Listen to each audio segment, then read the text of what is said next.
दोस्तों, आपने किन्हीं ज्योतिषी को कभी अपनी कुंडली दिखाई होगी तो मोस्ट प्रोबेबली आपकी कुंडली का एनालिसिस कर कर उन्होंने कोई आपको दान रिकमेंड किया होगा और आपने उनके कहे अनुसार वो दान भी किया होगा।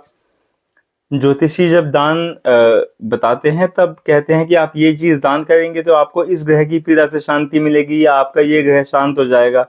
कुछ ऐसी बात कहकर वो हमें दान देने के लिए कहते हैं।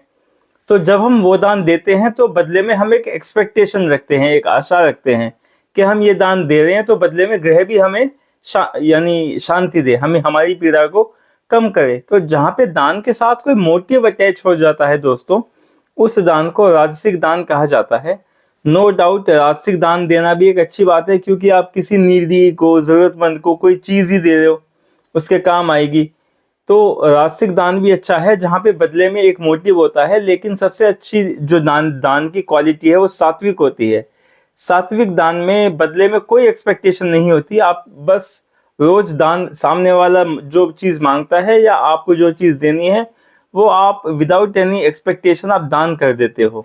सात्विक दान सबसे अच्छी क्वालिटी का दान होता है। आपने एक दोहा भी सुन रखा होगा, देनहार कोई और है, देत रहत दिन रैन, लोग भरम हम पर करें, ताते नीचे नैन। यानी देने वाला एक्चुअली में और कोई है जो दिन रात देता रहता है, लेकिन लोग जो हमसे दान लेते हैं वो ये समझते हैं कि हम दे रहे हैं और इसलिए वो हमारे सामने अपनी आंखें नीचे रखते हैं। तो दोस्तों, जब भी आपके सामने दान लेने वाला अपनी आंखें नीचे रखे, आप उसे कहिए कि ये दान मैं नहीं दे रहा, ये प्रभु की दी हुई ये चीज है जो मैं आगे दे रहा हूँ, क्योंकि देने वाले भी भगवान है और लेने वाले भी भगवान है।